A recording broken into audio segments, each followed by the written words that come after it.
Truma, makers of the Combi Heater and iNet system, are proud to sponsor Practical Motorhome TV.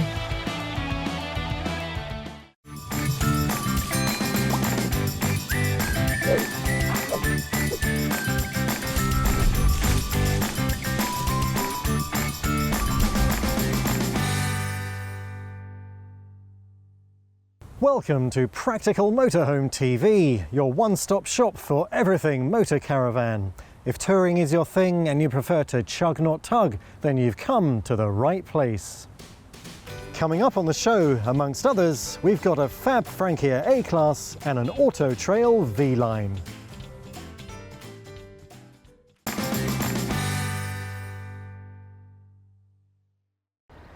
Auto Trail's V-Line range has been a stunning success since it was launched for the 2014 season. It's a range of panel van conversions, but hang on a minute, we're not actually allowed to use that phrase. Auto Trail prefers compact leisure vehicles, and who are we to argue? But I digress. Anyway, they've been wildly successful. They're a fantastic product with a great following and are very distinctive, really redefining the boundaries of what you can have on a panel van footprint. I had to get that one in there. Anyway, last season, Auto Trail took the very bold step of cloning the range. Two went forward, Sport, which was the original, and SE, a more affordable version. And for 2017, we have a brand new version in the SE lineup, the 636, that has twin fixed single beds at the rear that are 6 feet long. And here they are. Let's check them out just by opening this door to reveal the two beds in question, and they will give you years of happy touring, sleeping accommodation. Now, the 635 that we reviewed last year has a slightly different configuration at the back. It still has the parallel lounge, but the bed is transverse. The two single-seat sofas could just about be used, but they were under 6 foot. Auto Trail has changed that for this season, and they are 6-foot beds. And what's more, you can still make it into a double by pulling the slats into the middle. Now, another great advantage of having a rear lounge in a panel van, compact leisure vehicle, see, I'm learning all the time here, is that you can have a totally alfresco experience by opening the barn doors. But on this particular van, it gets even better than that, because thanks to these two buttons, I can just press back on this door here, same over here, and look at that, I've completely opened up the outside, bringing it inside if I want to. A very good solution, and you're not basically limited by the doors blocking your view. And let's face it, if the weather changes suddenly, which is always a risk in Britain, we can take the party inside in a jiffy by sticking the table up in the gangway. Now, it's not quite tall enough for pole dancing, but it does have an alternative use, and that is to secure the cocktail table at the back. And how good is that? One can sit around it and fully enjoy the view. Triple aspect windows, and with the barn doors open, a perfect view outside. What could be better?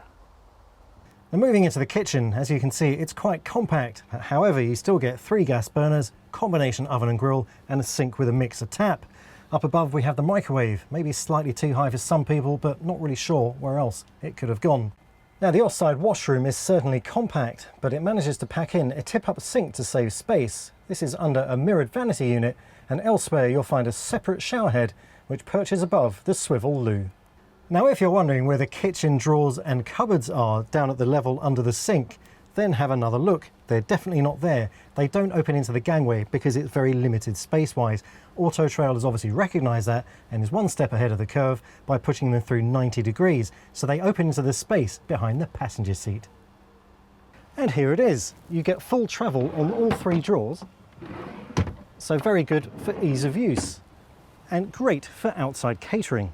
And if you're wondering about a perceived lack of worktop in the kitchen, no problem at all, because you get this handy hinged flap. Up it goes to dramatically increase your food preparation real estate. And how about this vertical touch operated strip light?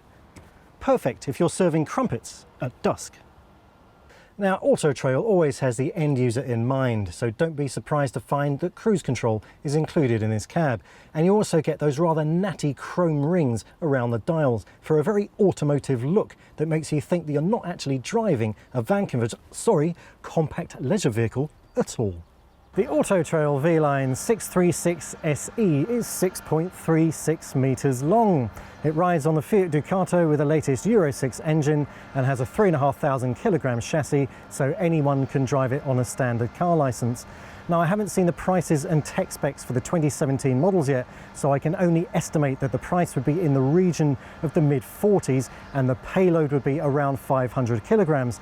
And there are plenty of places to put all your touring kit, from 8 overhead lockers, a dual fuel fridge and a half-length wardrobe, not to mention some space in one of the seat boxes in the rear lounge.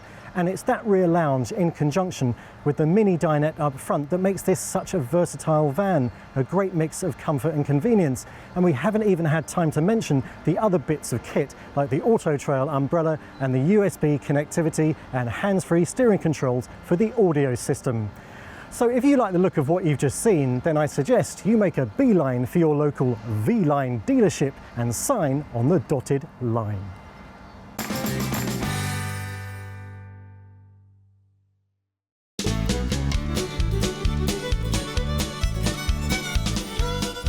Oh, there you are. You've just caught me in the middle of servicing the Duchess. Just about to do the fuel filter. Now, these have been known to leak. They can be a bit tricky to get the pipes out of and the connections off electrically. But once we've got it out, we can then take it to the bench to work on. Right, so we'll take the housing over to the bench where we can work on it safely. It's a dirty job. Diesel isn't good for your skin, so wear some rubber gloves. First thing we'll do is drain the old fuel out. Yeah. You need to just make sure you get as much of it out as you can. So then once it's drained, we'll pop it into the special tool in the vise. This tool is what stops the filter from leaking once it's been serviced. Cleanliness is of the utmost importance with diesel systems. The tiniest speck of dirt gets into it can damage the pump and the injectors. So we start off by drying and wiping away all of the dirt off the unit. So this is the other part of the tool. This enables us to undo and retighten the locking ring safely without distorting the body, which is what causes them to leak. So we just loosen it, unscrew that off, place it carefully on a clean bench, and before we lift this out, we'll wipe off any dirt, oil, grease, anything that might be in there that could contaminate the system. So once we've got that nice and clean, we can now extract the filter and just drain off a bit of fuel out of it. And then we can, once that's finished draining, we can then remove the filter itself from the filter head. That just pulls off, pop that into a bucket, place that on the clean bench. Rubber seal, that's going to be replaced, so we'll get rid of that one. And once again, we've got residual fuel in there that we don't need, so we'll just get rid of that. It doesn't really matter about leaving a bit of fuel in there, but I prefer to empty it out because there could be some water still in the bottom of that. So that's all good. We can give that a wipe off. I'll get some clean paper and we'll give it another rub down. Just clean the threads and the mating surfaces. Be careful not to get any debris inside there. Once again, cleanliness is of the utmost importance. As I said, the components of the diesel injection system are made to very close tolerances. The tiniest speck of dirt gets in there, it could do all sorts of damage and cost a lot of money to put right. So we'll clean all the mating surfaces down with a clean piece of paper towel, being sure not to leave any bits of debris or bits of towel even in there. Wouldn't do it any good. So that's all nice and clean. And clean the locking ring as well. Just give that a wipe out. Just because if there's any debris in there, it can affect how tight this goes. If it's not tight enough, it will leak. If it's distorted, it will leak. This is the new filter. And this comes in a plastic bag. We'll leave it in the plastic bag until we're absolutely ready for it. Because again, we don't want any debris or bits of foreign bodies, foreign matter to get in there and do any damage. So just give the new seal a wipe round, make sure that's nice and clean. And what I do is I just give that mating surface a wipe with a little bit of Vaseline, just helps to hold the seal in place. Doesn't need a lot, just a tiny little wipe, make sure it doesn't get inside the container. And then we can fit the seal.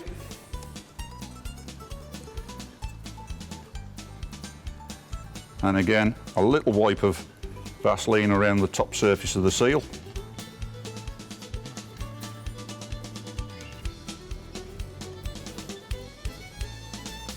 Like so. And now we can put the new filter onto the filter head.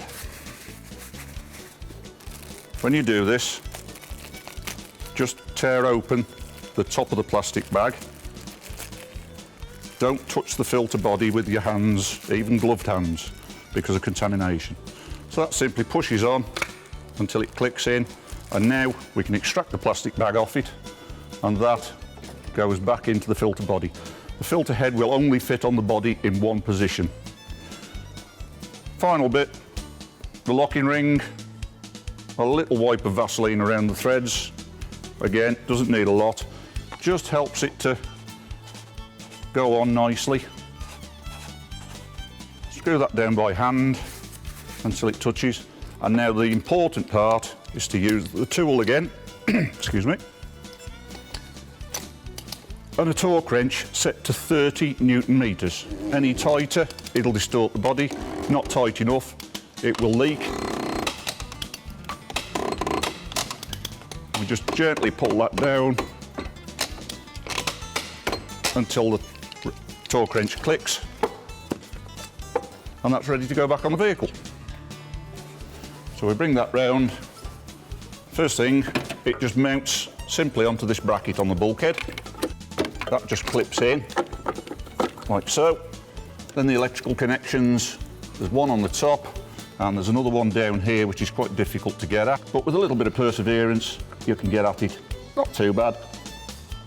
The whole job is made much easier by removing the near side headlight, as I've done here. That's it, that clicks on. And then the fuel pipes, one on there, one on the top. Make sure they're clicked in fully.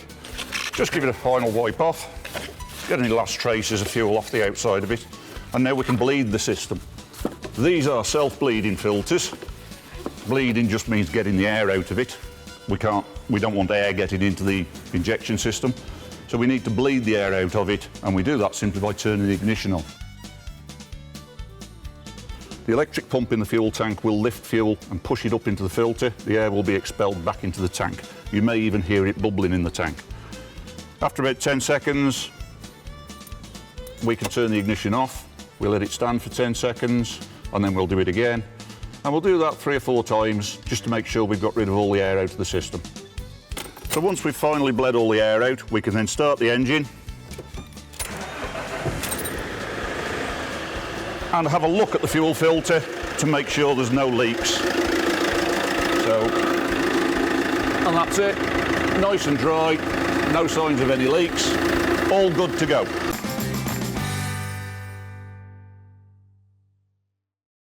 Nestling in the ancient woodlands of the Forest of Arden between Birmingham and Coventry in Warwickshire, Somers Wood Caravan Park is open all year and offers 48 sheltered touring pitches.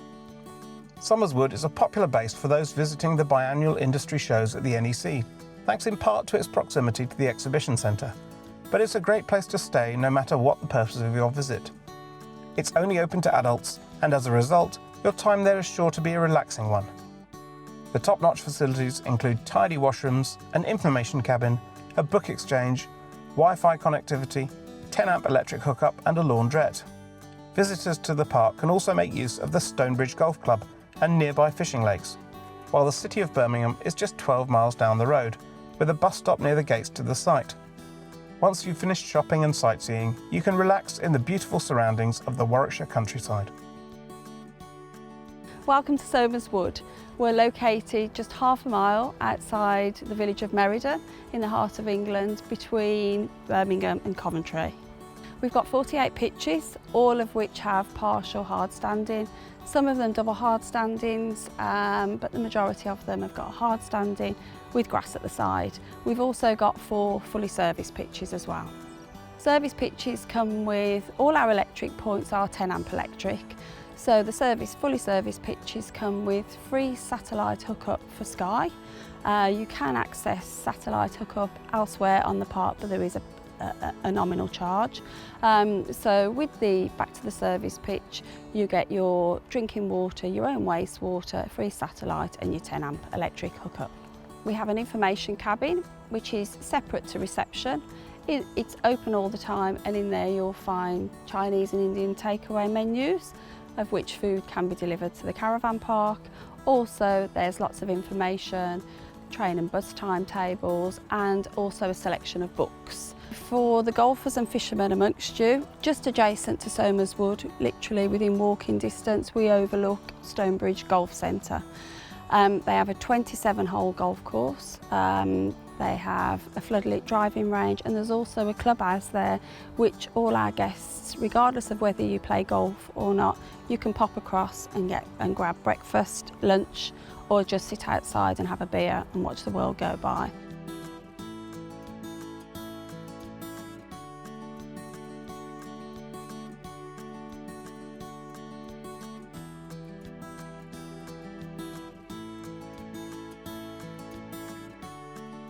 Third time at Somers Wood Caravan Park. We've started coming here because of the NEC Festival of Quilt show.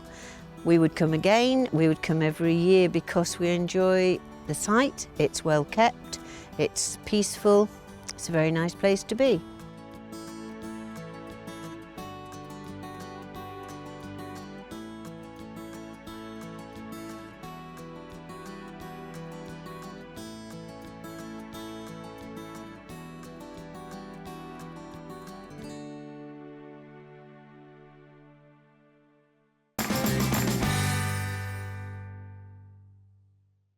One of the best things about motorhomes is that you can find yourself in almost any part of the country.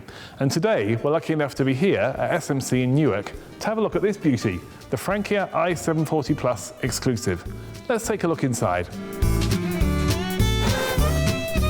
Everyone knows there's nothing us Brits like better than a good rear lounge. And that's not just because we're such a magnificently sociable lot. On a really rainy day, you can still sit here and admire the view from all three sides. And if you really want to, you can sit and watch the TV, which is behind my cameraman right over there, or at least it would be if you'd chosen it as an option. But because this is a Frankia, this is much more than your standard rear lounge. To start with, there's a huge variety of upholstery options. I'm quite partial to this grey denim colour, but I've also seen Frankia vans with white, pink and acid yellow cushions scattered around. But also you can have a pedestals table or a fold-away table fitted here, and if you really want to, you could even have this turned into a double bed, although it will explain later why you might not want to. Let's have a look elsewhere. The other kind of flexibility this van offers is in the layout, because once you've swiveled these compressing cab seats around, there's another seating area here that would easily do for adults. You can have a cup of coffee here, or perhaps even if you need to work to raise money, because obviously you do need to raise money to buy a van this expensive, there's a space here where you could easily put a laptop. There's even a light to help you see what you're doing. There's lots of tricks in this locker above the door, and one of them is this switch here. Press it down, and the bed starts coming down at the front.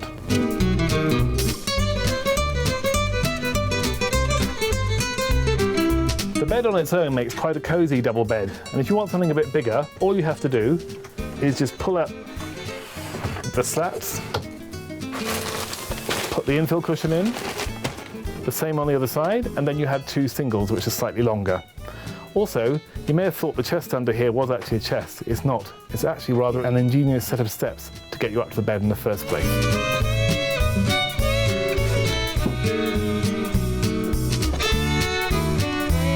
In between the bedroom area and the lounge, there's a luxurious washroom and separate shower cabinet, plus a door which you can close to create a cosy little ensuite for just the two of you.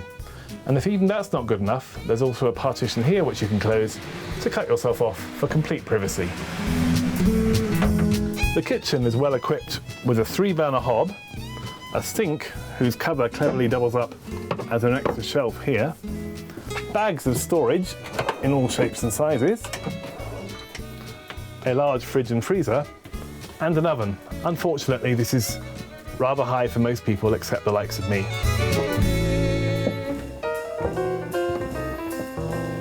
Now comes the scary part. How much is this van actually worth?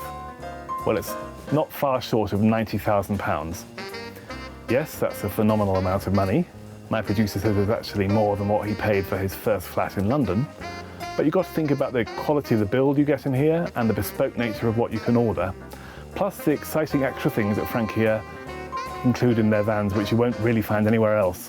One is a boot locker right by the front door there, and the other thing is the service access hatch they have on the side of the van, which allows you to unwind your mains hookup and deal with your fresh and wastewater connections in a relatively convenient and easy way without having huge amounts of cable and hose trailing across the ground. Frankia was actually the first manufacturer to come up with such an idea, and it's been ruthlessly copied since. So I guess before you decide whether you can afford this van, you need to think what kind of holiday you're after. Some people obviously like to be in a camper van that feels like a camper van or a motorhome. They like the smell of it and the feel of it. But if that's not you, if you'd rather spend your 2 weeks in the sun and forget about the horrible ride you had down to get there, then this motorhome is pretty much ideal, because with the front bed down, it's quite easy to forget you're even in a motorhome.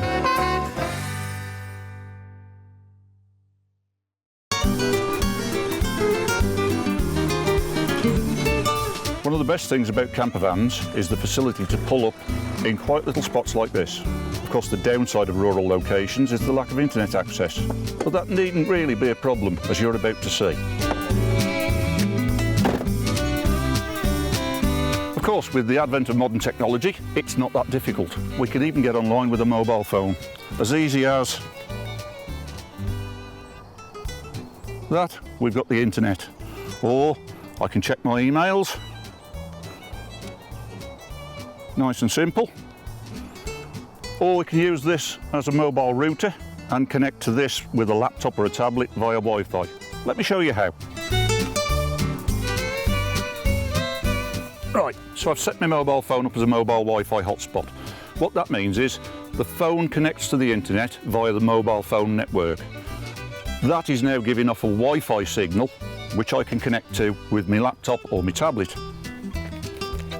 So, open the tablet up, a couple of taps to connect, and there we go, we're on the internet. Now I've got a bigger screen, I've got a decent keyboard, so I can do any work I've got to do. I can send and receive emails, browse the internet at my leisure. Some tablets have a SIM card slot, and you can put a dedicated SIM card in directly to your tablet, so you don't need to use the mobile phone as a mobile hotspot. Alternative methods of doing it. You can have a mobile router. This is a simple device that plugs into your cigarette socket, has its own dedicated SIM card on a data package. That will give you mobile broadband in the vehicle. Alternatively, you can use what's commonly referred to as a MiFi. So again, these connect to the internet via the mobile phone network and gives off a Wi-Fi signal that you can connect to with your tablet or laptop and gives you broadband internet on the move. Very simple, very compact, work really well. Very often these you can add an external aerial to, so if you're in a particularly poor signal area, you could put an external aerial on the roof of your vehicle, and that will give you a decent coverage for internet access. A final way of doing it, albeit a much more expensive method, is to use a satellite TV system. Some of the bigger ones can do internet access via satellite. I don't actually have one of those because I can't justify the cost. But they do work, and if you really need internet, if you're running a business that needs internet access all the time, they can be a godsend. I hope you found this helpful, and I'll see you next time. Sadly, that's all we've got time for on this week's show. We'll be back soon with some new van and site reviews, plus expert-friendly technical advice from Diamond Dave. In the meantime, you can keep in touch with us via our website, Facebook or Twitter. Until next time, tour safe and take care.